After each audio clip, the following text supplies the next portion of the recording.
Ya, Bismillahirrahmanirrahim.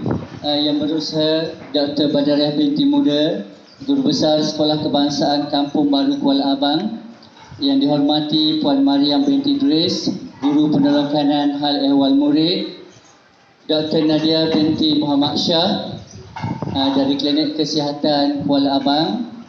Seterusnya, guru-guru serta ibu bapa penjaga murid yang dirahmati Allah sekalian. Assalamualaikum warahmatullahi wabarakatuh. Jadi alhamdulillah, bersyukur kita kehadrat Allah Subhanahu wa taala kerana pada hari ini kita dapat bersama-sama berkumpul untuk satu sesi taklimat berkenaan dengan program imunisasi COVID-19 kebangsaan. Jadi sebelum kita meneruskan taklimat ini, majlis dengan segala hormatnya menjemput Dr. Badariah binti Muda, Guru Besar Sekolah Kebangsaan Kampung Baru Kuala Abang untuk menyampaikan ucapan. Dipersilakan.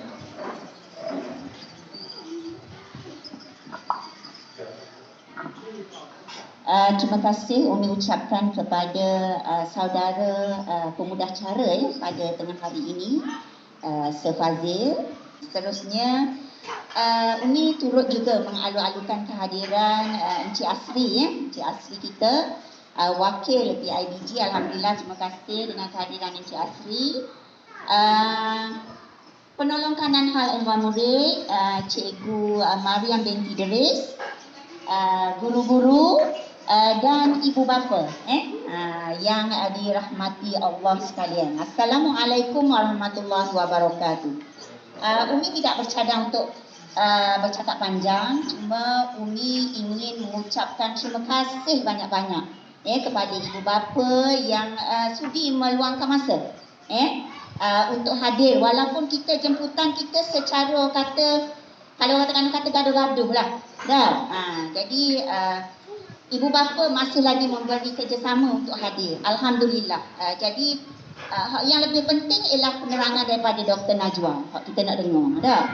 Jadi insya-Allah Umi haraplah pertemuan kita di kali ini memberi satu impact ataupun natijah yang sangat baik. Mungkin tak lama mari. Tapi yang mari ni mungkin boleh jadi wakil kepada yang tidak hadir untuk memberi penjelasan pula apa yang Dr. Najwa bagi tahu. Dan hari ini ibu bapa jangan segan-segan. Umi nak minta tolong sangat-sangat, jangan segan-segan untuk bertanya. Mendapat penjelasan yang hak terbuku dalam hati. Vaksin ni lagu mana? Jadi tanyalah sebab kita berjumpa mata dah ni. Kalau kita buat online, kita buat video apa semua, kita tak nak tanya. Jadi sekarang kita tanyalah. Waktu apa penting. Supaya sejelas-jelasnya. Kita balik lagi, tidak ada dah apa-apa. Jelas, terang. Okey, so itu saja daripada Umi. Terima kasih semua. Wallahualam. Okey, terima kasih diucapkan kepada Dr. Badariah binti Muda atas ucapan sebentar tadi. Jadi bagi meneruskan agenda majlis pada pagi ini, dengan segala hormatnya dipersilakan Dr. Nadia binti Muhammad Shah untuk menyampaikan sesi taklimat. Dipersilakan. Assalamualaikum warahmatullahi wabarakatuh.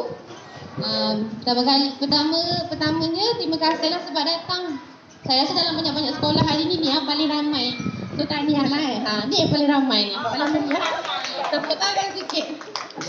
Okay, nama saya Nadia binti Muhammad Shah, pegawai perubatan dekat Klinik Kesihatan Kuala Abang lah. Yang ni sebenarnya nama doktor yang buat slide ni lah.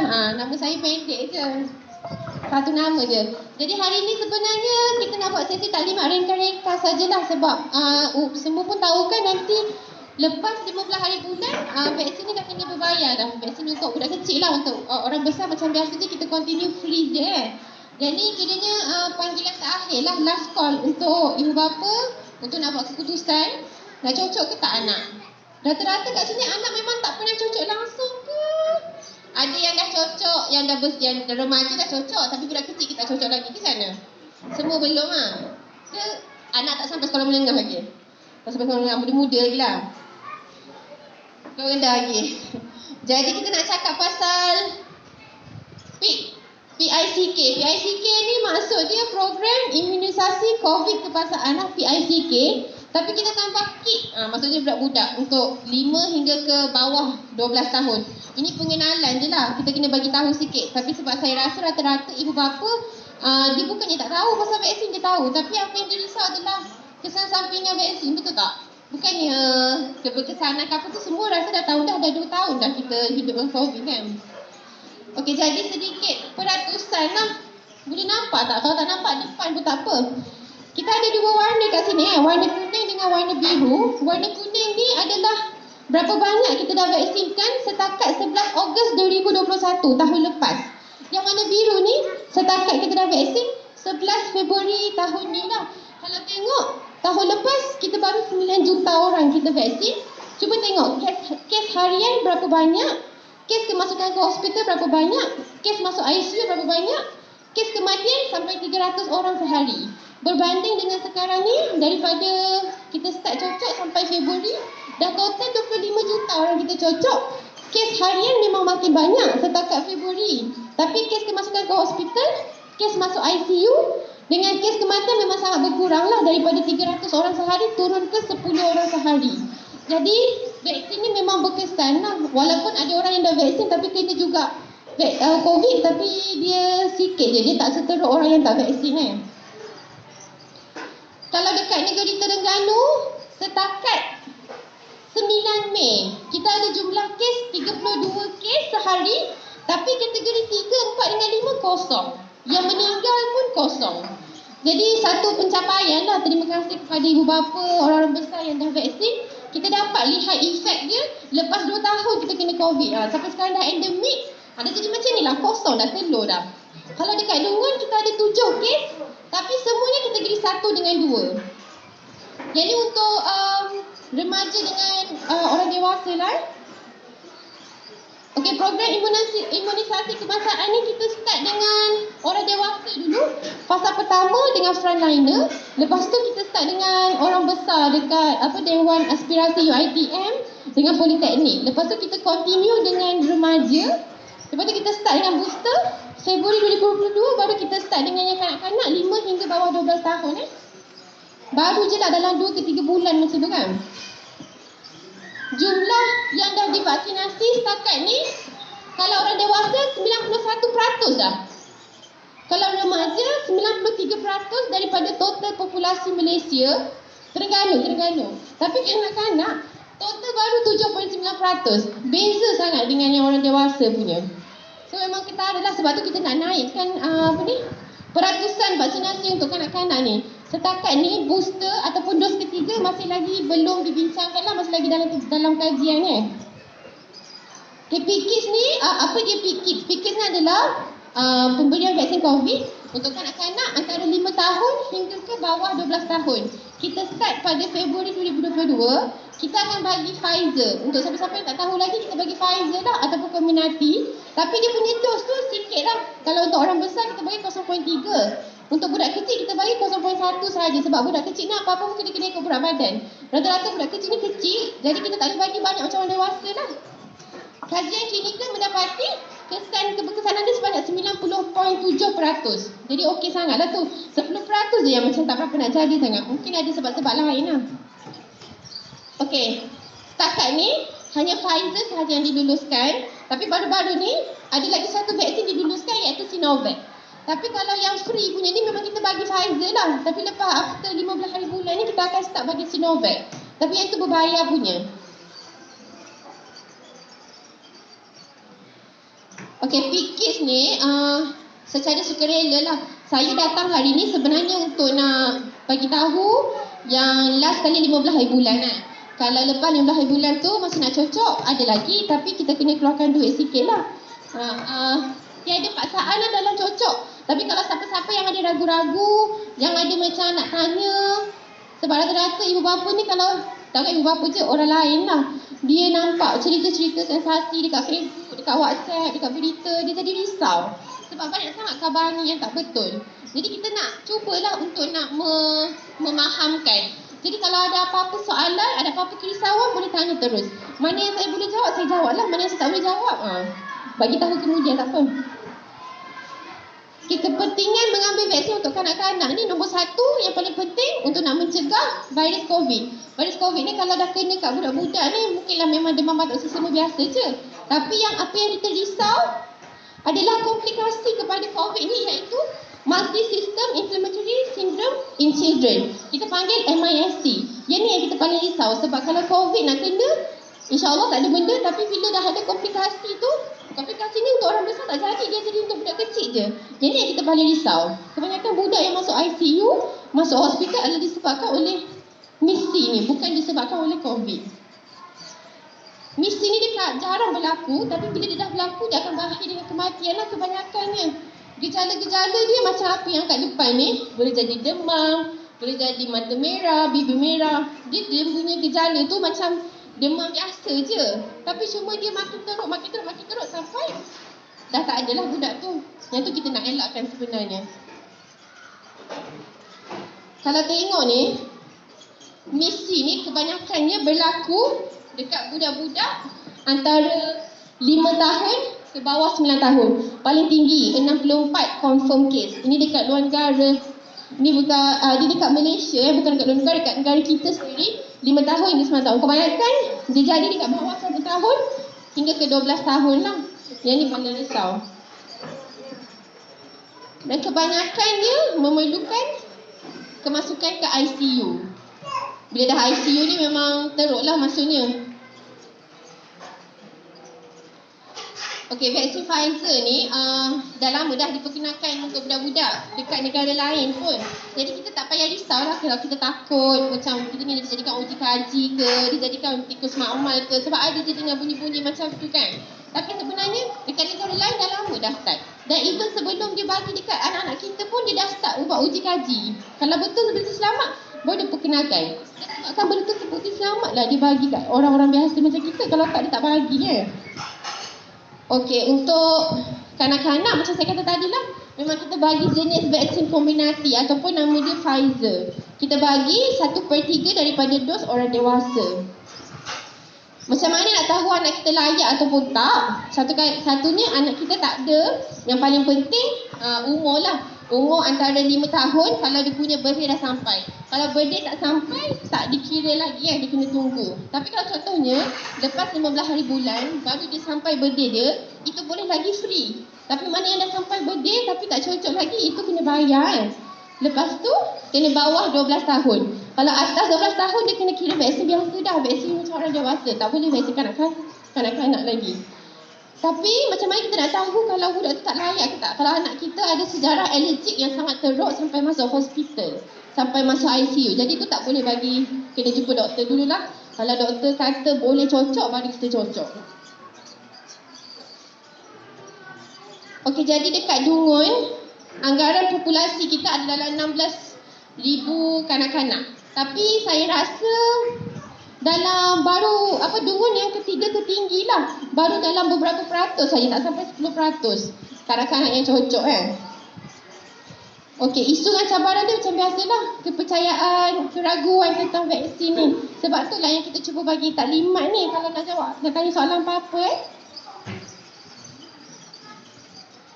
Okey, saya nak bagi tahu balik semula lah tarikh akhir pemberian dos 1 vaksin 15 hari bulan. Kalau siapa yang macam terbuka hati nak vaksin, bersedia dah nak vaksin, boleh bagi nama ikut Google Form yang sekolah ada kan. Lepas tu kita akan cuba clearkan sebelum hari Ahad ni. Tapi mungkin tak dapat dekat klinik kesihatan berdekatan lah. Mungkin dekat klinik yang kat sini sekarang ada hari-hari, klinik Fatimah. Klinik Fatimah tu dia ambil nama daripada kita juga. Jadi kalau kita kumpul nama, kita bagi klinik Fatimah, mungkin kita cakap klinik Fatimah sebelum 15 hari bulan lah. Okay, saya rasa yang tu je apa yang saya nak cakap. Kalau ada soalan, keraguan, boleh tanyalah sekarang. Apa-apa yang nak ke penjelasan ke. Ada suara dah? Pergi sekolah dah pergi. Okay, saya ulang balik soalan ibu tu. Anak dia 7 tahun dengan 5 tahun. Yang 7 tahun tu sihat, tak ada masalah apa-apa. Tapi anak dia yang umur 5 tahun ni, dia macam sensitif sikit kan. Kalau sejuk, macam nak lelah. Kalau kena ketik semut, naik apa? Naik bitik-bitik semua tu. Itu semua kita panggil macam lebih kurang eczema lah. Eczema alergik. Dia satu anak beranak. Dia ada 3 serangkai. Eczema, eczema, resdung, dengan lagi satu asma. Dia 3 serangkai. Kalau ada salah satu tu memang maksudnya dia jenis yang badan dia terlalu sensitif dekat benda luar. Jadi termasuklah vaksin, makanan, ubat, benda-benda macam tu lah. Kalau macam puan berminat nak cocok, kena dapatkan nasihat dekat klinik dulu. Kita akan periksa betul-betul, kita akan rujuk ke doktor pakar kulit. Diorang bagi diorang periksa dulu, diorang kata okey, baru kita cocok. Kalau risau, kita kena cocok kat hospital lah. Sebab kadang-kadang kalau untuk orang yang terlalu sensitif ni, kita boleh bagi dia ubat untuk kurangkan sensitifan. Tahap sensitif itu baru kita cocok. Tapi boleh cocok, tak ada masalah. Cuma kita kena hati-hati sikit berbanding dengan anak puan yang sihat, tak ada masalah apa-apa tu. Tapi sebab dia jenis alergik ringan, dia bukan jenis alergik yang teruk tu, sesak nafas, bengkak muka, bengkak mulut, tak boleh bernafas, masuk hospital. Tu alergik yang teruk yang memang kita tak sarankan lah. Tapi kalau yang macam ni, kita kena hati-hati tapi masih boleh cocok. Okey, faham Boleh bawa pergi klinik dulu, kita rujuk doktor pakar. Okey? Okey, soalan lagi?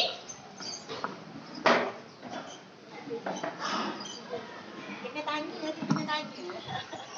Lalu parents ni dia risau kesan sampingan.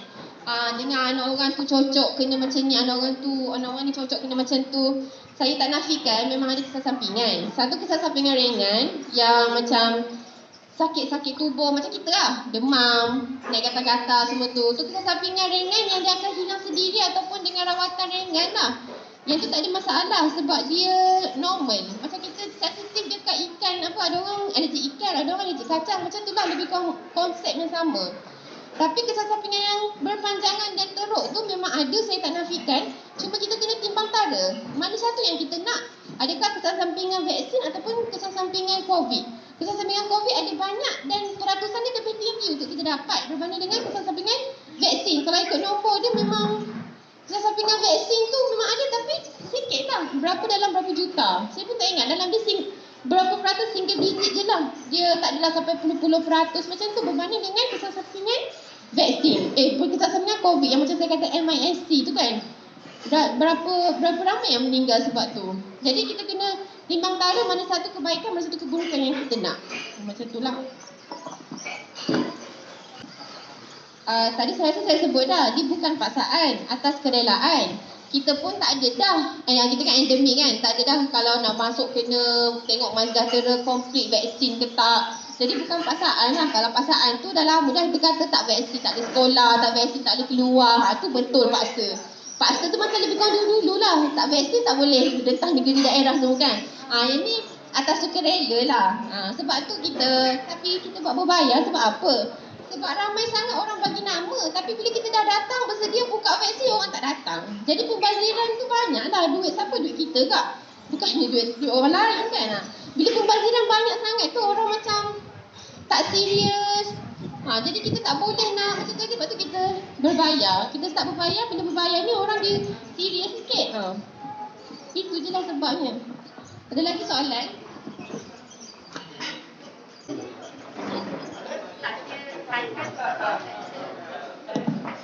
Okey, jadi sekarang ni sekiranya tuan puan, ibu bapa ada ada soalan yang bermain di minda, di benak masing-masing, masa inilah peluang untuk bertanya direct kepada doktor kita yang ada ni supaya segala kerisauan yang ada tu terjawab.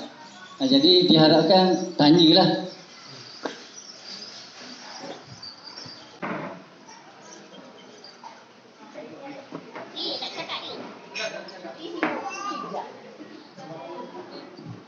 Ada soalan lagi? Ada dah. Lepas ni boleh lagi cocok dekat klinik-klinik lain, tapi tak free dah. Itu je. Kita nak bagi tahu lah ni. Kalau tak tu mesti anggap, kalau tak tahu. Kadang-kadang orang kata tak tahu pun kena bayar balik. Ni kita datang ni.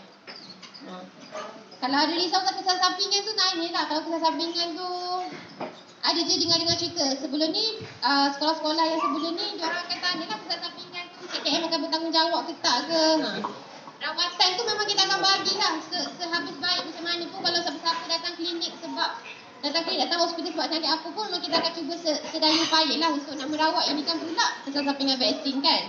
Jadi jangan risaulah kalau kita tak lepas tangan ke apa, kita takkan lepas tangan lah. Lepas tu takkan ada diskriminasi lah antara budak-budak yang tak vaksin ke yang vaksin ke, sama je, sama rata je semua orang. Apa, Kementerian Pelajaran pun tak ada bagi ya kan, kalau tak cocok tak boleh ke apa ke. Jadi tak ada paksaan pun, jangan risau kan. Apa dia? Saya cocok tak apa, tak kisah. Dia kena timbang tara mana yang kita nak, itu je. Sebab anak-anak kita pun rata-rata waktu baby cocok juga kan. Itu nak mencegah penyakit apa? Samalah penyakit yang berkaitan dengan virus lah. Demam campak, polio, semua benda tu. Dia lebih kurang sama lah dengan COVID ni. Cuma penyakit dia lain.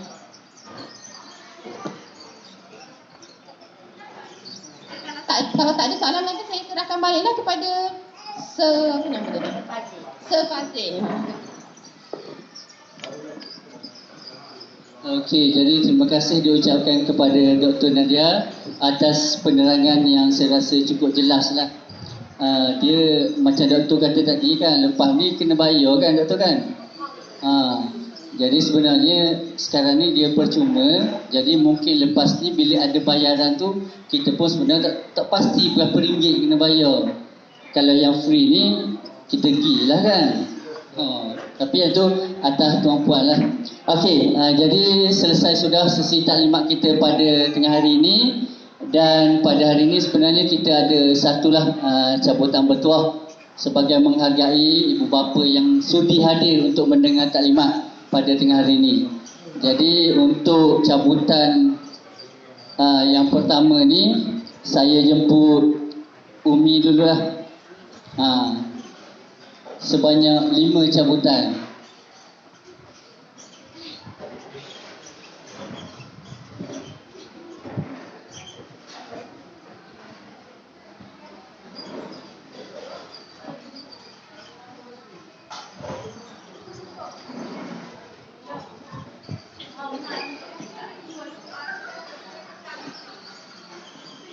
Okey, jadi alhamdulillah nombor yang pertama dijemput ibu bapa penjaga yang ada nombor 18. Yang 18 di tangan masing-masing. Okey, tahniah.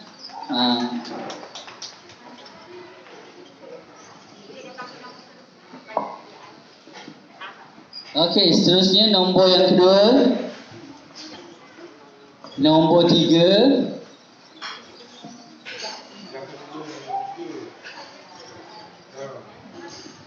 Panggilan kedua nombor 3. Okey, seterusnya nombor 19.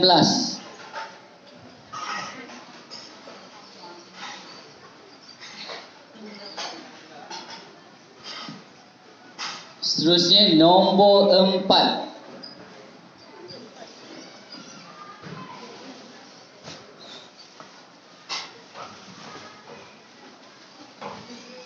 Dan nombor 10.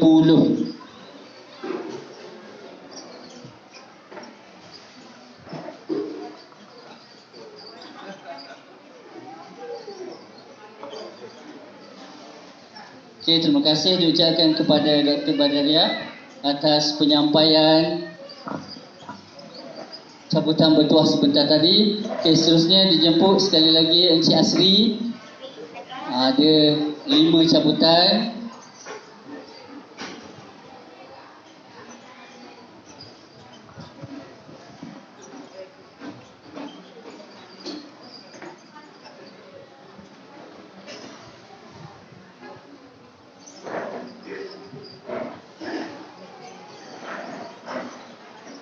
Okey, penerima seterusnya ialah nombor 17. Okey, nombor 17 dipersilakan. Tahniah.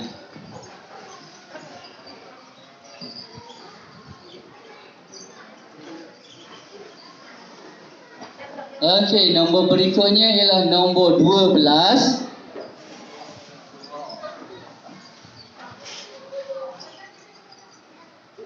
Oh, tahniah Cik Muzammil.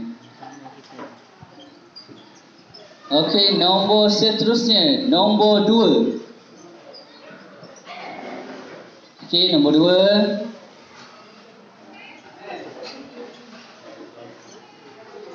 Okey, diikuti oleh nombor 8.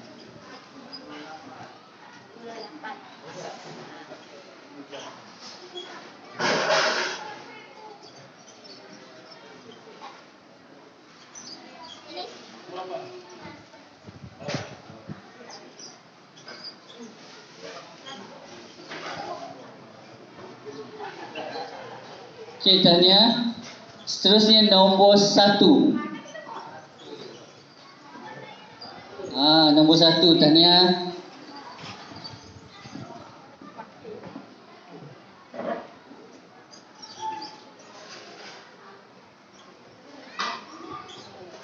Okey, dan last nombor 7.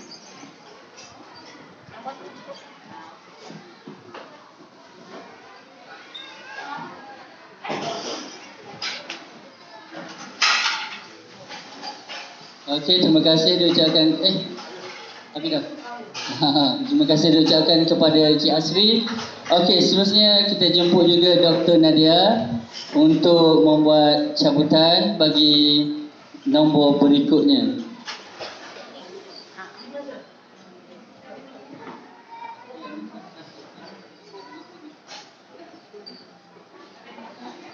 Okey, penerima seterusnya ialah nombor 11. Okey, tahniah.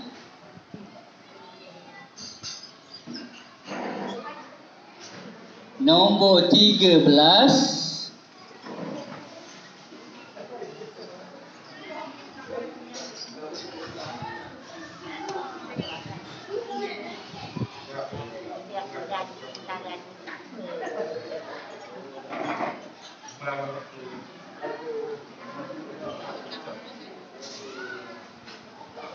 Nombor 15.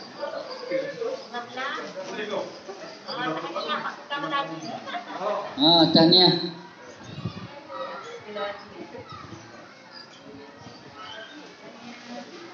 Okey, nombor 14.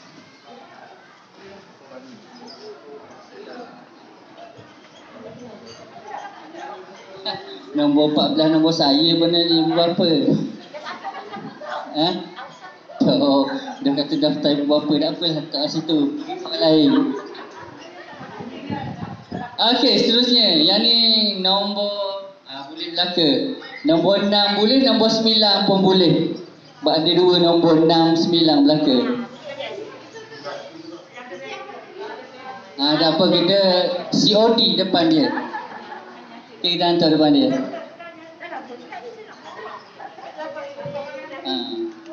Okey, nombor 6. Seterusnya ada tak? Nombor 9.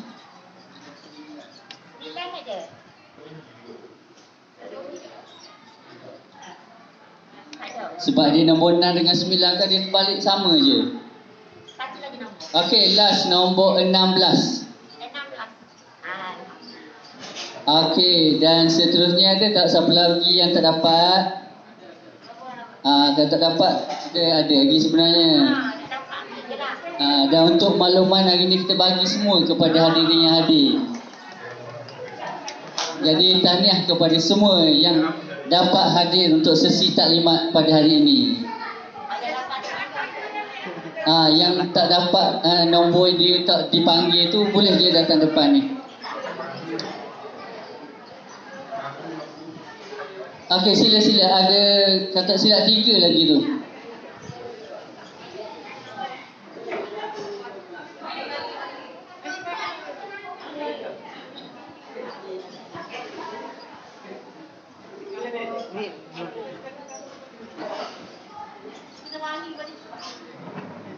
Kak, sila-sila datang depan.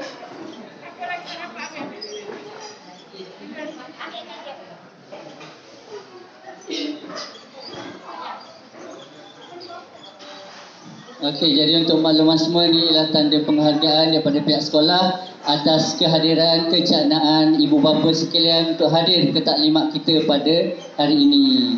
Jadi sekali lagi diucapkan terima kasih kerana hadir mendengar taklimat.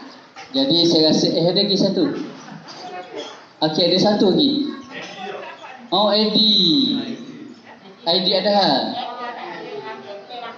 Okey, jadi saya rasa selesai dah bahagian sesi cabutan itu dan penyampaian. Jadi kita pun dah sampai ke penghujung majlis. Jadi sebelum saya mengakhiri majlis, dengan segala hormatnya dipersilakan sekali lagi Dr. Badariah binti Muda untuk menyampaikan cendera mata.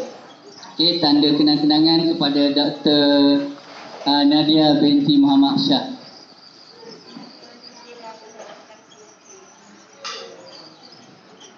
Okey, terima kasih doktor. Okey, jadi dengan selesainya penyampaian cenderahati kepada doktor kita tadi, maka berakhirlah sesi taklimat pada tengah hari ini. Jadi saya mohon maaf sekiranya ada salah dan silap sepanjang mengacarakan majlis sebentar tadi. Dan sama-samalah kita tutup majlis pada hari ini dengan surah Al-As.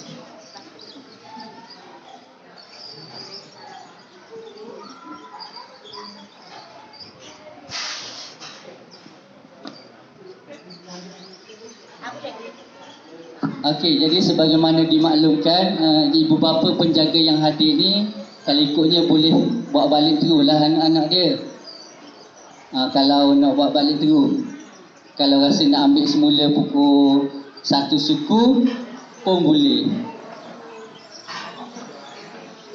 Jadi itu sahaja, sekian, terima kasih.